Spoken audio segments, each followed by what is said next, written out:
दुश्मन देश के साथ व्यापार, यह है मोदी सरकार। मेरे दोस्तों, यह है हमारे प्यारे प्रधानमंत्री की विदेश नीति। मेरे दोस्तों, यह रही जो भी खबर दे रहा हूं, सोर्स गोदी मीडिया का ही दे रहा हूं। अमेरिका को पीछे छोड़ चीन बना भारत का सबसे बड़ा व्यापारिक साझेदार। व्यापार घाटा भी बढ़ा। आसान ज़बान बताता हूं, इसका सीधा मतलब यह है, रिपोर्ट में यह बताया गया है कि भारत अमेरिका से कम चाइना से सबसे ज्यादा सामान इंपोर्ट कर रहा है। बाइकॉट चाइना, मोदी सरकार से ऊपर कोई नहीं है। मोदी सरकार ने चीनी कंपनियों पर बैन लगाया। ला ला ला ला ला ला ला ला। अब मोदी सरकार चीनी कंपनियों के साथ काम कर रही है और चाइना से सबसे ज्यादा इंपोर्ट कर रही है। ला ला ला ला ला। अलादीन अलादीन, देखिए तो सही। अरे भाई पढ़िए तो सही। अरे भाई, ये मोदी सरकार की विदेश नीति आपको समझ में क्या? भाई साहब, किसी को समझ में नहीं आ रही है। मामला ये है कि टैरिफ के चलते समय अमेरिका से आयात 15.95% बढ़ाया है, इंपोर्ट बढ़ाया है। यानी मोदी ने अमेरिका से 15.95% इंपोर्ट बढ़ाकर 52.9 अरब डॉलर पहुंचा दिया है। ठीक है। और पिछले साल चीन को भारत का निर्यात 36.66 से बढ़कर 19.47 अरब डॉलर हुआ, जबकि आयात 16% से बढ़कर 131.63 अरब डॉलर रहा। आसान कर देता हूं बच्चों के लिए। भारत सरकार चाइना से ज्यादा सामान इंपोर्ट कर रही है। अमेरिका से ज्यादा सामान हम चाइना से एक्सपोर्ट कर रहे हैं।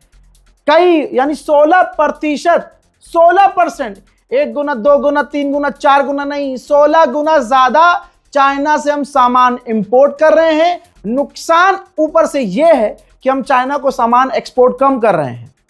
एक्सपोर्ट मतलब दे कम रहे हैं और ले ज्यादा रहे हैं। मोदी मोदी मोदी है तो मुमकिन है। सलाम, नमस्ते, सत श्री अकाल। मैं हूं रजा और आप देख रहे हैं रजाग्राफी की सबसे खास रिपोर्ट, अंतरराष्ट्रीय प्राइम टाइम रिपोर्ट। पूरी दुनिया की तमाम बड़ी खबर आसान और सिंपल भाषा में आपके सामने। चैनल को सब्सक्राइब जरूर कीजिएगा।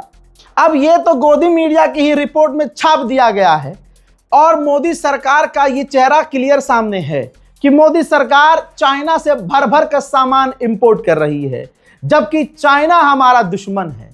चाइना ने पाकिस्तान की ऑपरेशन सिंदूर में मदद की है। चाइनीज डिफेंस सिस्टम और चाइनीज हथियार, चाइनीज फाइटर जेट पाकिस्तान इस्तेमाल कर रहा है।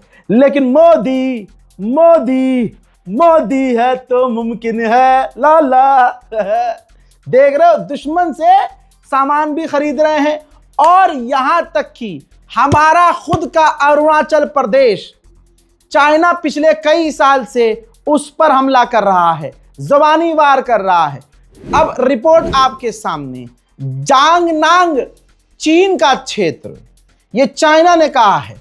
भारत के तथाकथित अरुणाचल प्रदेश को कभी मान्यता नहीं दी, यह चीन ने जहर उगला है। चाइना ने कहा कि अरुणाचल प्रदेश हमारा है। 23 जगहों के नाम हमने चेंज किए हैं और अक्सर हम चेंज करते रहते हैं। कोई आंडू पांडू नेता होता तो बात अलग होती। चीन के विदेश मंत्रालय के प्रवक्ता ने जहर उगला है। चीन के विदेश मंत्रालय के प्रवक्ता गुओ जियाकुन ने मंगल को कहा कि जंगनांग, जो अरुणाचल प्रदेश है, चाइना उसको जंगनांग कहता है, तो कहा कि जंगनांग चीन का क्षेत्र है और चीन ने भारत द्वारा अवैध रूप से स्थापित किए गए तथाकथित अरुणाचल प्रदेश को कभी कभी मान्यता नहीं दी है। गुआ जियाकुन ने दावा किया कि जांगनांग क्षेत्र के कुछ स्थानों के नामों को मानकीकृत करना पूरी तरह से चीन के संप्रभुता के अंतर्गत आता है। यानी अरुणाचल प्रदेश के इलाकों का नाम बदलने का हक चाइना को है। मोदी सरकार ने इसका विरोध तो किया है, लेकिन विरोध के अलावा मोदी सरकार कुछ कर नहीं सकती, क्योंकि सबसे ज्यादा सामान भी उससे इंपोर्ट कर रही है और उससे इंपोर्ट कर रही है जो हमारी जमीन को, हमारे इलाके को अपना बता रहा है। फॉर्मली मुंह से मोदी सरकार कह रही है नहीं नहीं ये हमारा है, हमारा है। कोई और देश होता तो बाइकआउट करता, और बाइकआउट का ट्रेंड तो अंधभक्त चलाते थे, लेकिन इस बार फाफा, जब फाफा ही चाइना को अपना सब कुछ मानकर बैठे हैं। तमाम विदेश नीति देखो, अगला हमारे इलाकों पर कब्जा कर रहा है। भारत की लेजर आई वाली विदेश नीति उसी के साथ ट्रेड कर रही है। मोदी मोदी मोदी है तो मुमकिन है। अमेरिका की जीई कंपनी और हमारी हिंदुस्तान एरोनॉटिकल लिमिटेड HAL दोनों बात कर रही है कि दोनों मिलकर जेट के इंजन बनाएंगे। ये भारत के फायदे की बात है। मोदी सरकार अरब देशों से जाकर गले मिलते हैं, तेल ईंधन उनसे लेते हैं। यह बात अलग है कि भारत के अंदर आकर मोदी जी मुसलमानों से प्यार नहीं जताते, बल्कि मोदी जी की पार्टी मुसलमानों के खिलाफ जहर उगलती है। तमाम चीजें सोशल मीडिया पर मौजूद है, लेकिन अब आप समझिए वही अरब देशों को पाकिस्तान अपने पाले में कर रहा है। दोस्तों, इस्लामिक क्वाड बना रहा है पाकिस्तान, जिसके अंदर 4 देश होंगे, जिसमें तुर्की, सऊदी अरब, इजिप्ट और खुद पाकिस्तान होगा। अब आप समझ सकते हैं कि पाकिस्तान की इसके पीछे नियत क्या है। पाकिस्तान की नियत है भारत को कमजोर करना और एक ग्रुप भारत के खिलाफ बनाकर भारत के खिलाफ रणनीतियां बनाना। जिस पाकिस्तान ने आज तक अपने मुल्क के अंदर तहरीक तालिबान पाकिस्तान और दूसरे आतंकी संगठनों पर कंट्रोल नहीं पाया है, जिस पाकिस्तान के अंदर आए दिन मसाजिद, इमाम बारगाह और तो और आम जगहों पर, पब्लिक प्लेसेस पर धमाके हो रहे हैं, उन आतंकवादियों को, उन संगठनों को पाकिस्तान गिरफ्तार नहीं कर पाया है। लेकिन भारत की जहां बात आती है, पाकिस्तान एक्टिव मोड में नजर आता है। पाकिस्तान को जितना तुम बेवकूफ समझते हो उतना बेवकूफ नहीं है, शातिर चालाक है और बहुत दिमाग चलाता है। चाइना ने पाकिस्तान के अंदर ग्वादर पोर्ट बना कर दिया। जब अब दुनिया देख रही है, पाकिस्तान ने देखा कि यूएई का जो पोर्ट है बंद हो चुका है, बिजनेस वहां ठप हो चुका है, कोई साजो सामान वहां नहीं जा रहा है, तो पाकिस्तान ने ईरान से बात की और अपना ग्वादर पोर्ट पूरी तरह से सबके लिए खोल दिया और कह दिया कि भैया आप यहां आइए और यहां से सामान उतारिए या लीजिए, और फिर हमारे यहां से जमीनी रास्ते से ईरान के रास्ते आप एंटर होइए और जहां सामान लेके जाना है अपने मुल्क में आप लेकर जाइए। यह मास्टर स्ट्रोक पाकिस्तान का है। ईरान और पाकिस्तान मिलकर ये काम कर रहे हैं। उधर सऊदी अरब ने पाकिस्तान को चापलूसी करने का और अपनी किराए पर फौज और फाइटर जेट सऊदी अरब भेजने का किराया चुका दिया है। यह रही रिपोर्ट। सऊदी अरब ने वादा कर दिया है कि $3 बिलियन हम पाकिस्तान को देने वाले हैं, इस्लामाबाद को देने वाले हैं, और पाकिस्तान को, यूएई को $3.5 बिलियन लौटाने हैं। यानी 300 रुपये, एग्जाम्पल के तौर पे 300 रुपये सऊदी अरब ने कह दिया कि हम पाकिस्तान को 300 रुपये देंगे, और यूएई की उधारी है 350 रुपये, फिर भी 50 रुपये पाकिस्तान को इकट्ठा करने होंगे। पाकिस्तान और सऊदी अरब के बीच डिफेंस जो एग्रीमेंट हुआ है उसमें घोड़ा बना था पाकिस्तान। अब ये जो लीक हुई है बात आपको कहीं नहीं मिलेगी, बता रहा हूं आसान जबान में। जो दोनों तरफ से एग्रीमेंट हुआ है, एग्रीमेंट तो ये होना चाहिए था कि अगर पाकिस्तान पर हमला हो तो सऊदी अरब मदद करेगा, अपनी फौज पाकिस्तान की मदद के लिए भेजेगा, और अगर सऊदी अरब पर हमला हो तो पाकिस्तान ने जैसे अपनी फौज भेजी है वो अपनी फौज भेजेगा। ना ना ना ना लाडले, यहां पर ट्विस्ट है। ट्विस्ट यह है कि सऊदी अरब के पास चॉइस होगी कि अगर पाकिस्तान पर हमला हुआ है तो हम सऊदी की फौज भेजें या ना भेजें, यह मोहम्मद बिन सलमान का फैसला होगा। लेकिन अगर सऊदी पर हमला हुआ, सऊदी को मुसीबत पेश आई, तो पाकिस्तान के पास कोई चॉइस नहीं होगी, पाकिस्तान को अपनी फौज सऊदी अरब भेजनी होगी। अमेरिका का B-2 एडवांस बॉम्बर, उससे भी खतरनाक एक बॉम्बर है, आपकी स्क्रीन पर उसकी तस्वीर है। B-21 राइडर बॉम्बर, उसकी टेस्टिंग हो रही है, रिफ्यूल करके चेक किया जा रहा है, उड़ाया जा रहा है, लैंड करवाया जा रहा है, कलाबाजियां खिलवाई जा रही हैं। ये इस दौर में अमेरिका ने अपना नया बॉम्बर दिखाया है, जिस दौर में अभी ईरान से जंग की संभावना है और अभी अभी अमेरिका ईरान से बुरी तरह से पिटा है। नेपाल की नई सरकार नायक की तरह काम कर रही है, ये बात तो सभी को पता है, आम हो चुकी है। रील्स आती रहती है जिसमें दिखता है कि नेपाल का नया प्रधानमंत्री और उसकी सरकार बेहतरीन काम कर रही है, लेकिन एक जगह हमें नुकसान उठाना पड़ेगा। ये रही रिपोर्ट। भाई साहब, चाइना सपोर्टर है नेपाल की सरकार। नेपाल की सरकार ने चाइनीज डेलीगेशन से मुलाकात करने के बाद, चीनी राजदूत से मिलने के बाद साफ कहा कि हम वन चाइना वन पॉलिसी को सपोर्ट करते हैं और नेपाल की जमीन का इस्तेमाल चीन के खिलाफ कभी होने नहीं देंगे और ताइवान और तिब्बत के मामलों से हम दूर रहेंगे। यह वादा भी नेपाल की सरकार ने चीन से कर लिया है। उधर नेपाल की नई बालेन सरकार ने भैया बल्ले बल्ले करते हुए खुद को भारत से टकराने से और चीन से टकराने से दूर कर लिया है। नव भारत टाइम्स की रिपोर्ट है, टाइटल से आप समझ जाइएगा। नेपाल की नई विदेश नीति का ऐलान, भारत और चीन को लेकर पीएम बालेन शाह का बड़ा फैसला। जो भारत और चाइना की फौज है उनसे दूर रहेगी नेपाल की सरकार। नेपाल की सरकार पंगे नहीं लेगी हमारी फौज से। हाँ, भारत का पूरा रौला है और चाइना के साथ भाई साहब संबंध बढ़िया बनाने हैं नेपाल को, तो भाई क्यों पंगा लेना। और एक फेक न्यूज यहां पकड़ लूं भाई, इंस्टाग्राम पर हर आदमी इस ईरान और अमेरिका वॉर में पत्रकार बन गया था। उसी बीच में फेक न्यूज ये चलाई गई कि अब नेपाल भी भारतीयों से पासपोर्ट लेगा। अब आप बॉर्डर क्रॉस नहीं कर सकते, गिरफ्तार कर लिया जाएगा, जेल में डाल दिया जाएगा। ऐसा कुछ नहीं है, ये फेक न्यूज है। यूनाइटेड नेशन ने ऐलान किया है, यूएन संयुक्त राष्ट्र ने कहा है कि नॉर्थ कोरिया अपने यूरेनियम को भारी मात्रा में बढ़ा रहा है। उसने परमाणु हथियार बढ़ा लिए हैं, लेकिन गुलाबी सुअर की औकात नहीं है कि नॉर्थ कोरिया को कुछ कह के दिखाए, क्योंकि नॉर्थ कोरिया पहले मिसाइल दागेगा, फिर कहेगा दूलन ट्रम्प कुछ कहे तो का सोमा का छला का पोछा छुम गए सोमा का जा पू पू पू पू। उधर चाइना की चालाकी और चतुराई और ताकत देखिएगा कि साउथ चाइना सी के अंदर विवादित इलाके में कोई और देश न घुसे, वो पूरा बैरिकेड कर रहा है। यह बात आज बता रहा हूं मैं आपको, गोदी मीडिया 1 महीने बाद बताएगा, लिख के ले लो। रॉयटर्स में, दुनिया के सबसे बड़े अखबार में यह खबर छप चुकी है कि चाइना एक मतलब साउथ चाइना सी के अंदर अपना चलता फिरता आइलैंड बना रहा है, आर्टिफिशियल आइलैंड। वहां पर अपने युद्धपोत तैनात कर रहा है, वहां अपनी मतलब बहुत सारे फर्जी आइलैंड तैनात कर रहा है, जहाज तैनात कर रहा है, किसी न किसी बहाने से वहां एक्टिविटी बढ़ा रहा है, ताकि साउथ चाइना सी के विवादित इलाके में कोई भी टक्कर वाला देश, चाहे फिलीपींस हो, अमेरिका हो, कोई भी हो, भारत नहीं है वहां पर, तो कोई भी, भारत के अलावा कोई, क्योंकि भारत है ही नहीं, तो कोई भी देश वहां पर एंटर न कर सके। चीन की चालाकी। मेरे दोस्तों, इंडोनेशिया एक मुस्लिम देश है, बहुत अच्छी खासी आबादी है। इसने भी पैसे की लालच में अपने जमीर को बेचकर डोनाल्ड ट्रंप से, अमेरिका से डील कर ली है। आसान भाषा में समझिए कि अब इंडोनेशिया के इलाकों में अमेरिका की फौज के जहाज जा सकते हैं। आसान कर देता हूं, दैनिक भास्कर का प्रूफ है। हॉर्मूज के बाद अब ट्रंप की मलक्का स्ट्रेट पर नजर जो इंडोनेशिया की है।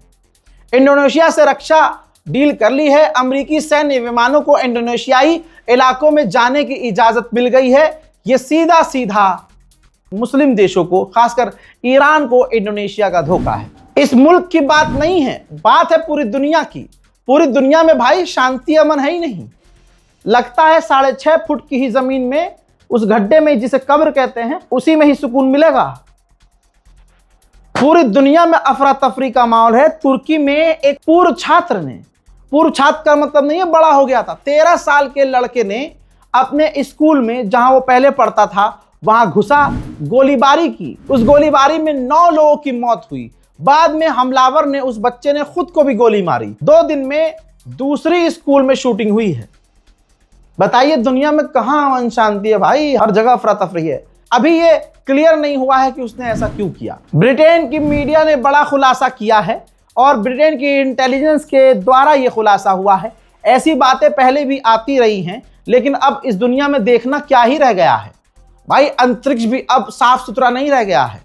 खुलासा ब्रिटेन की मीडिया ने किया है कि रशिया तैयारी कर रहा है अंतरिक्ष में परमाणु हथियार तैनात करने की। अरे भाई वहां तो छोड़ दो कम से कम। अब एक तरफ ईरान है जो कोई डील नहीं माना, कोई बात नहीं माना अमेरिका की। एक तरफ वेनेजुएला है। वेनेजुएला की आप ये देखिए चुड़ैल जैसे मुंह की औरत, जिसने मेरी नजर में, ये मेरा ओपिनियन है, अपने राष्ट्रपति को धोखा दिया। आप सोचिए इसने ताजे बयान में क्या कहा है। ताजे बयान में इसने कहा है कि हम अमेरिका से रिश्ते और मजबूत करेंगे। यानी जिस देश ने इनके राष्ट्रपति को और उनकी धर्मपत्नी को किडनैप किया, पसलियां तोड़ दी उनकी धर्मपत्नी की, और राष्ट्रपति को जेल में डाला हुआ है अमेरिका में, और ये इंटरनेशनल लॉ का उल्लंघन है। ठीक, इन्होंने क्या किया, ये जो उपराष्ट्रपति थी अब इसको राष्ट्रपति पद मिल गया। अमेरिका के साथ इसने अपने रिश्ते बढ़िया करने शुरू किए और अपने मुल्क के राष्ट्रपति को और मुल्क के लोगों को धोखा दिया, और अब ये कह रही है कि हम अमेरिका से रिश्ते अच्छे करेंगे, हम उनके साथ ट्रेड करेंगे, बिजनेस, जो अमेरिका चाहता था, ट्रंप चाहता था, वैसा वैसा इसने बोलना शुरू कर दिया। अब आप देखिए दूसरी तरफ ईरान है, एक तरफ वेनेजुएला है। दिक्कत ये नहीं है, ये तो बेवफाई हो गई ना भाई, गद्दारी हो गई। औरत जात भाई, वफा की उम्मीद। ओहो, अब बहनें किलत जाएंगी मुझसे, भाई तुम यार, और भाई देखो ना यार क्या कर रही है ये। एक ये है भाई, अपने मुल्क से गद्दारी, अपने पूर्व राष्ट्रपति से गद्दारी, उसकी सीट पर बैठ गई, अब इसे उसकी याद भी नहीं आ रही है। यही तो है भाई, हम लोंडों के साथ बहुत बुरा होता है। आशिकी करो, दिल लगाओ, प्यार करो, घिसो, और जब औरत को मौका मिलता है तो हमारे ही पिछवाड़े पर पुट से लात मार के छुट से आगे बढ़ती है, पीछे पलट के देखती नहीं है। कहते हैं औरत बड़ी इमोशनल होती है। अरे मर्द कभी खोल के देखो आप, ऐसे बहुत परतें होती हैं, बहुत सारी परतें होती हैं। मर्द के दिल तक पहुंचने में समय लगता है। मर्द मुस्कुराता रहता है, अपनी तकलीफ वो अपने सगे दोस्तों से बयान नहीं करता, क्योंकि हरामी दो लौंडे हरामी भाई सब मजाक उड़ा देते हैं। तो मर्द हजरात अपने दिल की सारी गर्द गुबार दिल के अंदर ही रखते हैं, बयान नहीं करते हैं। और ऊपर से बचपन से सुनाई जाती हैं बातें कि मर्द रोता हुआ अच्छा नहीं लगता। मेरी जान, जो मर्द रोता है ना वो बड़ा ईमानदार होता है, और कोई ऐसा मर्द नहीं है जो रोता नहीं है। ये भी सुन लो मेरी बहनों, अरे लड़कियों सुनो, औरतों सुनो, कोई ऐसा मर्द नहीं है दुनिया में जो नहीं रोता हो। बस फर्क इतना है कि वो दुनिया के सामने नहीं रोता। मर्द अपने दोस्त के सामने भी नहीं रोते, लौंडे अपने दोस्त के सामने रोते हैं, मगर रोते हैं छुप कर, रोते हैं अकेले में, रोते हैं, याद रखना। जैसे मैं पूरी रात अपडेट देता हूं, और कल रात के अपडेट में ये बात मैंने बोली थी कि डोनाल्ड ट्रंप धीरे धीरे अब क्यूबा और वेनेजुएला की बातें कर रहा है। मतलब अब सारी दुनिया का ध्यान ईरान से हटा रहा है कि ईरान से इतना पिट गए हैं कि अब ईरान की बात नहीं करनी, ईरान की बात नहीं करनी। अब इसी सिलसिले में आगे बढ़ते हुए डोनाल्ड ट्रंप ने कहा है, बयान देते हुए, कि जो ग्रीनलैंड है हमें उसको कंट्रोल करना चाहिए। आ गया औकात पर, ग्रीनलैंड पर हमें कब्जा करना चाहिए, हमें कंट्रोल करना चाहिए, ग्रीनलैंड हमारा होना चाहिए, इससे हम सारी दुनिया को बचा सकते हैं। रशिया और चाइना इससे पहले इस पर कब्जा करें, हमें रशिया और चाइना से ग्रीनलैंड को बचाना चाहिए खुद कब्जा करके। समझ में आई बात? अजी ईरान कहते हैं जी जहां पर दुनिया की तमाम बड़ी ताकत यू टर्न ले लेना, और जब यू टर्न ले और पीछे से सब फटा हुआ मिले तो समझ जाओ ईरान ने फाड़ा है। वही हाल ट्रंप का है। अमेरिका के खिलाफ नेटो मदद देने के लिए नहीं आया। डोनाल्ड ट्रंप आर रोना करता रहा, इतना रोया कि अब यूरोप को इस बात का एहसास हो चुका है कि नेटो से अमेरिका बाहर हो जाएगा। तो अब यूरोपीय यूनियन तैयारी कर रहा है कि अमेरिका अगर नेटो से बाहर हो जाए तो नेटो को किस तरह से बांध कर रखना है और कैसे मजबूत रखना है। कहते हैं जो इंसान दूसरों का नुकसान चाहता है, दूसरों के लिए गड्ढा खोदता है, वो उसी में गिर जाता है। ये अमेरिका का एक हादसा है जहां एक ट्रेन हादसा हुआ और ट्रेन पलट गई। बड़ी बात यह नहीं है कि ट्रेन पलट गई, बड़ी बात यह है कि इस ट्रेन में खतरनाक केमिकल था, खतरनाक केमिकल जो हथियारों के लिए इस्तेमाल होता है। वो केमिकल लीक हो गया, इस इलाके में इमरजेंसी लागू हो गई। उधर अमेरिका ने ईस्टर्न पैसिफिक सी साइड में, समुद्र में जहाजों पर हमला किया और कहा है कि ये ड्रग कार्टल्स थे, ये तस्कर थे और कई लोग मारे भी गए हैं, जहाज ही उड़ा दिए हैं, बोट्स उड़ा दी हैं। यानी दूसरी तरफ ये भी दिमाग में रखिएगा कि अब ट्रंप ईरान को छोड़कर हर जगह बड़ी बड़ी एक्टिविटी करवाना शुरू कर चुका है कि दुनिया जो इसकी चड्डी फाड़ी है ना ईरान ने, उसे देखना बंद करके दूसरी तरफ देखे। लेकिन हम तुम्हारी चड्डी ट्रंप जरूर देखेंगे। उधर चाइना ने 8 सैटेलाइट, तस्वीर देखिए, 8 नई सैटेलाइट अंतरिक्ष में लॉन्च की है। जाहिर सी बात है अमेरिका के पसीने तो जरूर छूट रहे हैं। बात करें भारत की तो भाई अंधभक्त ही कहते हैं, वायरल हो रहा है ये मामला, क्योंकि अंधभक्तों के घर तोड़े जा रहे हैं, बिल्डोजर अंधभक्तों के घरों पर चल रहा है, सिलेंडर घर में नहीं है, खाना चूल्हे पे पक रहा है। लेकिन मजाल है अंधभक्त फाफा को कुछ कह सके। मुझे नहीं पता ये बहन कौन है, लेकिन है तो मेरी बहन ही और है हिंदू। इसने बताया है क्या जो कह रही है, शेयर कीजिए और दुआ दीजिए। तो गाइस मेरे पापा के दोस्त आए थे सरेंडर लेने के लिए। हमने उनसे बोला, वो अंधभक्त है, हमने उनसे बोला कि आप एक बार ये कह के दिखा दो हमें कि मोदी झूठ बोलता है। उनके घर में 2 दिन से चूल्हे में खाना बन रहा है और लाइन में लगे हैं उनके लड़के, लेकिन उनके मुंह से ये नहीं बोला गया कि मोदी झूठ बोलता है। इसे कहते हैं कट्टर अंधभक्त और सुन अंधभक्ति कहते हैं। ये तो हंसी हंसी की बात हो गई, लेकिन जहां चुनाव हो वहां मोदी के चाहने वाले गंध ना मचाएं, ऐसा हो नहीं सकता। आप सोचिए ये जो बुड्ढा है जिसने तिलक लगाया हुआ है, जो देवी देवता हैं उनको पूजता होगा, देवी तो महिला होती है तो किसी ये देवी को भी पूजता होगा, लक्ष्मी जी की पूजा करता होगा, मां दुर्गा की पूजा करता होगा। लेकिन देखिए इस भजपिल्ले के दिल में जहर इतना है, ज्यादा से ज्यादा ये ऑटो चलाता है, औकात ये है। अब आप ये समझिए कि ऐसा इंसान जो आपके और हमारे बीच रहता है और हमेशा टकराता है, मानसिकता ये है। ममता बनर्जी को लेकर कह रहा है, जो एक सिटिंग सीएम है, कह रहा है कि ममता बनर्जी का तौबा तौबा, उनकी इज्जत लूट लेनी चाहिए। और कह रहा है कि ममता बनर्जी अपना करवाए और हम अपने हिंदू भाइयों से 15-15 लाख रुपए दिलवाएंगे। सुनना चाहते हैं आप? सुनिए। ममता खातून अपना करवाए और इसको 10 के 15 हम अपने हिंदू से दिलवाएंगे। ऐसे बात ना कहें, क्योंकि एक मुख्यमंत्री के लिए सब ना जाए, ऐसी मुख्यमंत्री नहीं चाहिए हमें। सुना, ये है आज का बीजेपी वाला हिंदू समुदाय। 15-15 लाख रुपए हिंदू से दिलवाएंगे और मेरठ से लेकर, जो सेंट्रल मार्केट से लेकर जहां जहां हिंदुओं के घरों पर बिल्डोजर चला है, वहां ना हिंदू संगठन पहुंचा, ना वहां पर यह पैसा देने पहुंचेगा। 15-15 लाख रुपए ममता बनर्जी का कार, तौबा तौबा, कार करने वाले को आज हिंदू कह रहा है कि हम उसे 15-15 लाख, जो रेप करेगा उसको 15-15 लाख रुपए दिलवाएंगे। यह है आज का हमारा रामराज, यह है भारत की हालत। ऑटो चलाता है, ये ताऊ ऑटो ही चलाता होगा, महीने के 30-40 हजार रुपए बड़ी मुश्किल से निकालता होगा। गैस भरवाना, ऑटो का जो खर्चा है, उसकी ईएमआई होगी, घर का किराया होगा, हजारों चीजें होंगी, जिंदगी बहुत मुश्किल होगी।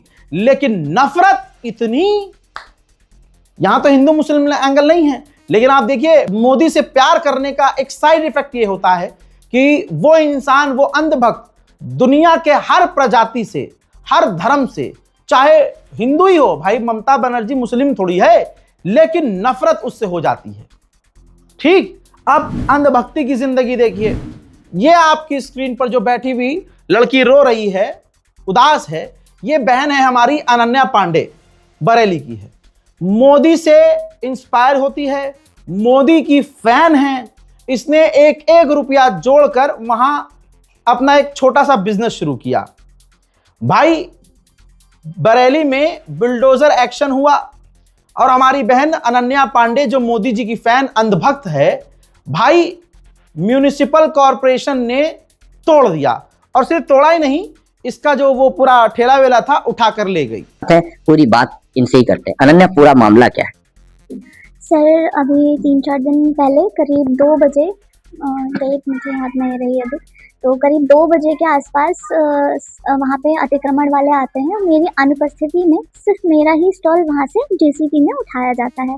पूरी लेन में कम से कम 10 से 12 स्टॉल लगते हैं और मेरा स्टॉल बीचों बीच में लगता है। यानी कि अगर अतिक्रमण आता है तो एक स्टॉल से शुरू करेगा स्टार्टिंग से, लेकिन स्टार्टिंग से शुरुआत ना होकर जेसीबी सिर्फ मेरे स्टॉल पे आके रुकती है और मेरा ही स्टॉल उठाया जाता है। ये हाल है।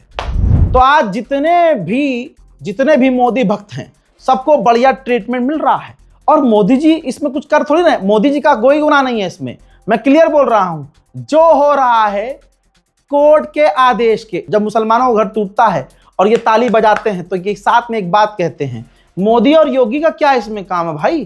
कोर्ट का आदेश है तो टूटा है। अभी भी हम वही बात बोलेंगे, कोर्ट का आदेश है तो टूटा है। मेरे दोस्तों, पूरी दुनिया में राम राज का नाम चल रहा है भाई। क्या कहूं, जहां जहां ये जा रहे हैं, नाम नहीं लेना चाहता, जहां जहां मुसलमान नहीं, जहां जहां ये जा रहे हैं नाम हो रहा है।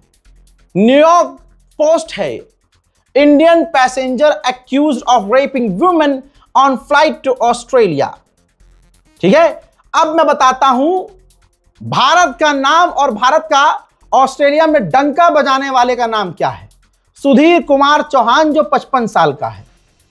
जी हां, ये जहाज के अंदर एक महिला के साथ जबरदस्ती, समझ रहे हो आप, उसकी इज्जत लूट लेता है। उसको तुरंत वहां शिकायत करने पर जहाज में ही उसे बांध दिया जाता है सीट पर और उस पर नजर रखी जाती है जब तक जहाज लैंड नहीं हो जाता। उसके बाद उसे वहां से गिरफ्तार किया जाता है। यह है रामराज भाई, ये है डंका। इस डंके की बात क्यों नहीं करते? बाकी अभी पेट्रोल डीजल के दाम नहीं बढ़ रहे हैं सिर्फ इस वजह से क्योंकि चुनाव है। अरे उसके बाद जब मोदी सरकार देगी आपको गिफ्ट, लो अखबार में कहीं ना कहीं छप गया है। ये देखो, चुनाव के बाद 18 रुपये तक बढ़ेंगे पेट्रोल के दाम। भारी घाटा वाहन कर रही कंपनियां, डीजल पर भी प्रति लीटर 35 रुपये का नुकसान। नाचो रे, बहुत बढ़िया। मोदी मोदी मोदी है तो मुमकिन है भाई, कसम से भाई। आज जो बेड़ा गर्क उन लोगों का हुआ है ना, उन्हीं की वजह से हुआ है। इन्होंने अपने प्रभु श्री राम का अपमान किया भाई, इन्होंने हनुमान जी का अपमान किया। जब आप एक आम इंसान को भगवान से कंपेयर करोगे तो भगवान की गरिमा में ये उनकी शान में गुस्ताखी है। लेकिन मोदी को भगवान बनाने के चक्कर में इन्होंने अपने दूसरे देवी देवताओं का अपमान किया। अब ये लाइव है, सोचिए। एबीपी न्यूज ने बताया है कि हरदोई के बीजेपी एमएलए श्याम प्रकाश ने कहा है कि पत्थर छोड़ो, मोदी और योगी को पूजना शुरू करो। पत्थर छोड़ो यानी आज तक या कहीं भी मंदिर में जो पत्थर की, प्रभु श्री राम की या किसी देवी देवता की मूर्ति होती है, उसकी जो पूजा होती है इसलिए की जाती है कि भाई भगवान साक्षात तो नहीं मिल सकते, तो एक प्रतिमा बनाई जाती है भगवान की, जिससे हिंदू धर्म की आस्था होती है कि भाई हमें कोई तो मतलब ऐसा जगह चाहिए। मंदिर क्यों बनते हैं? वहां ऐसा महसूस हो कि भगवान से डायरेक्ट हमारा कनेक्शन है। यही मान्यता है हिंदू देवी देवताओं में कि भाई ये पूजा पत्थर के अंदर नहीं है आस्था। यह माना जाता है कि भगवान है हमारे, वो ऐसे ही दिखते होंगे, ऐसे ही होंगे। ये तमाम चीजें बहुत डीप हैं, लेकिन है तो आस्था का मामला। अब बीजेपी का नेता कह रहा है कि पत्थर मत पूजो। आज भगवान को पत्थर कह दिया और कह दिया योगी जी और मोदी जी को पूजो। अब इस पर योगी जी और मोदी जी कोई प्रतिक्रिया थोड़ी आएगी, उनके तो मजे हैं भाई। कोई कह दे तुम्हें कि भाई इन्हें भगवान मानो, इनकी पूजा करो, तो आपको बुरा लगेगा क्या? आप तो कहेंगे हाँ मैं तो सबसे बड़ा देवता हूं। ऑलरेडी भारत में महंगाई बढ़ चुकी है, गरीब और पिस चुका है, अमीर और अमीर हो चुका है। जरा देख लीजिए, न्यूज 24 में छपा है कि रिटेल महंगाई मार्च में बढ़कर 3.4% हो चुकी है। लेकिन हमें क्या चाहिए? हमें बीजेपी चाहिए, हमें कुछ नहीं चाहिए, मोदी जी चाहिए। मोदी मोदी है तो मुमकिन है। गोदी मीडिया ने एक खबर चलाई थी, नोएडा प्रदर्शन, जो नोएडा में प्रदर्शन हुआ कहा कि नोएडा में जो प्रदर्शन हुआ उसमें पाकिस्तान का कनेक्शन है। हर आदमी मतलब हैरत में है। न्यूज 18 कह रहा है कि वहां जो प्रदर्शन हुआ उसमें पाकिस्तान का कनेक्शन है। भाई आप सोचिए, बड़े बड़े देश के पत्रकार हैरत में आ गए। अच्छा, ये अब सवाल है कि अगर एक प्रदर्शन में जो वहां के मजदूर पीढ़ी कर रही थी, जो मजदूर हैं कामकाज करने वाले, जिनकी 8,000 से 16,000 भी तनख्वाह नहीं थी, किसी की 8,000, किसी की 7,000, किसी की 6,000, है ना, ये तमाम मामले आपको पता होंगे क्योंकि रील वील पे बहुत चल रहा था अभी 2 दिन पहले तक। तो उसमें गोदी मीडिया ने कहा कि पाकिस्तान का कनेक्शन है इस दंगों में, क्योंकि बहुत खतरनाक दंगा हो गया था, बहुत गैर कानूनी चीजें उसमें हुई। गोदी मीडिया ने कह दिया पाकिस्तान का कनेक्शन है। अब सवाल यह है कि देश के हर प्रोटेस्ट में या देश में हो रहे हर छोटे मोटे बड़े ऊंचे नीचे कांड में अगर पाकिस्तान का कनेक्शन हो जाता है, पाकिस्तान इतनी आसानी से भारत के अंदर पहुंच जाता है, तो मुझे बताओ कि चौकीदार कहां है? यह मजबूत चौकीदार है या कमजोर? ला ला ला ला ला, मोदी मोदी है तो मुमकिन है। मेरे दोस्तों सोचिए, आज की पीढ़ी बेकार है। उसे जब तक इनका खुद का घर नहीं टूटेगा तब तक ये कहते रहेंगे कि हम तो फलाने के फैन हैं।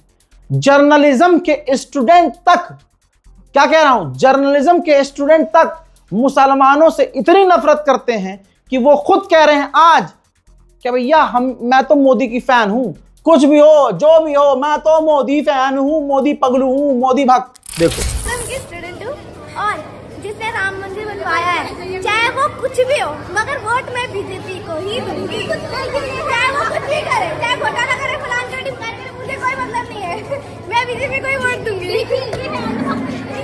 अंधभक्त, मैं बीजेपी की अंधभक्त।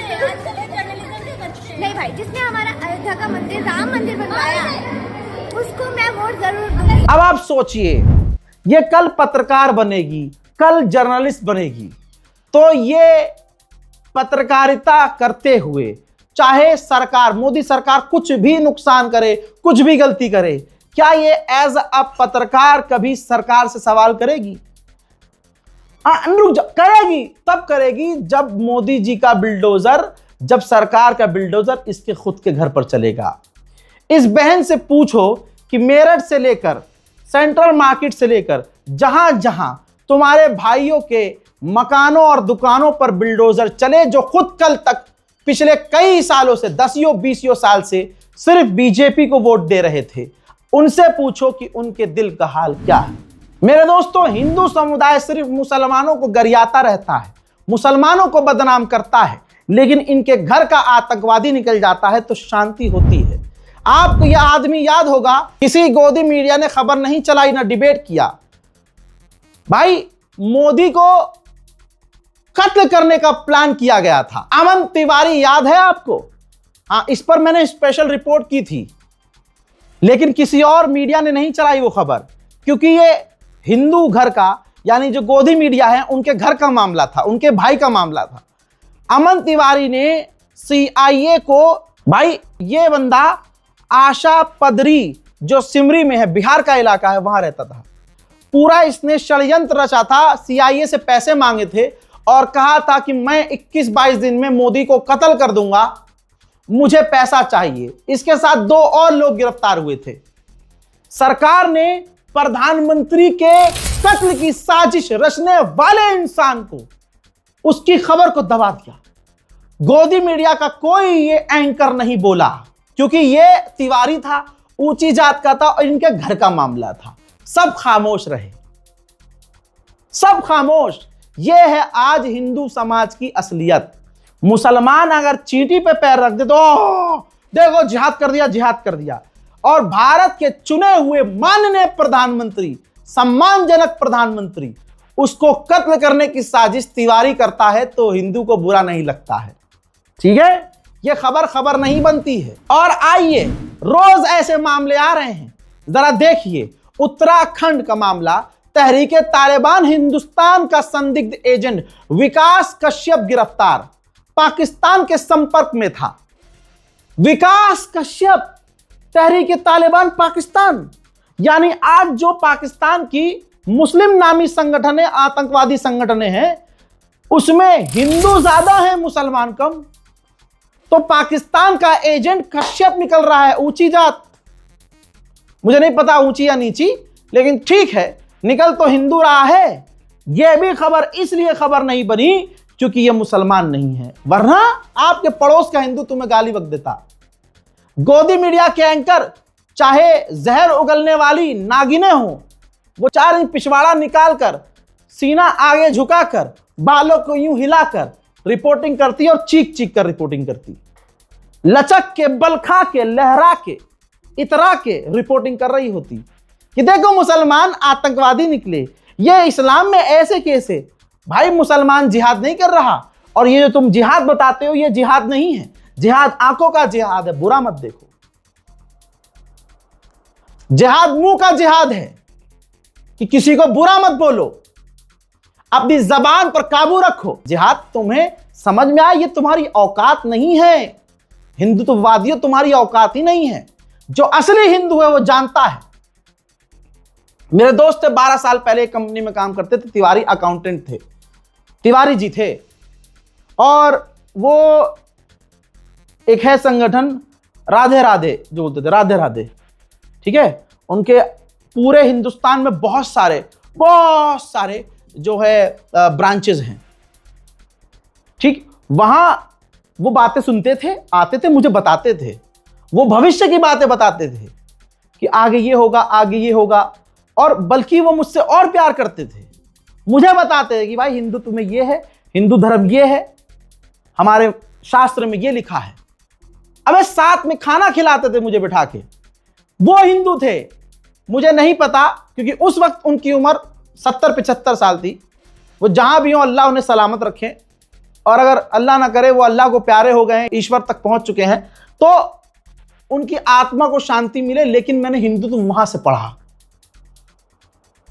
कि भाई ये तो राधे राधे, राधा स्वामी, हाँ याद आ गया, राधा स्वामी वाले लोग हैं, प्यार फैलाने वाले लोग, इतनी मीठी मीठी बात। भाई जहां पर जिस इंसान को कभी गुस्सा ना आए, वहां ऐसी बात हो कि वहां गुस्सा आ जाए आदमी को, लेकिन उस आदमी को गुस्सा नहीं आता था। भाई हमारा बॉस चीखता था, उनसे बदतमीजी करता था, लेकिन वो राधे श्याम वाले अंकल, राधे राधे के अलावा मुंह से निकला नहीं उनके कुछ। हमने कई बार देखा कि भाई वो मुंह पर आके उनकी बेइज्जती कर रहे हैं, लेकिन वो इतने काम हैं जैसे कि उनको दुनिया का मोक्ष नहीं। कहते थे हाँ, रिजा मुझे निकालना है सर, मुझे निकाल दो, कोई दिक्कत नहीं, पालने वाला तो ऊपर वाला है। राधे श्याम, मतलब आप समझो आज के इन हिंदुओं में और इस हिंदू में कितना फर्क है तो दोनों हिंदू, समझ रहे हो। लेकिन आज मुसलमान जिहादी, अरे हमारे मुंह का जिहाद है, हम किसी का दिल ना दुखाएं, इससे झूठ ना बोलें। दिल का, मन का, पेट का जिहाद है कि इसमें हराम ना जाए, इसमें हराम रिस्क ना जाए।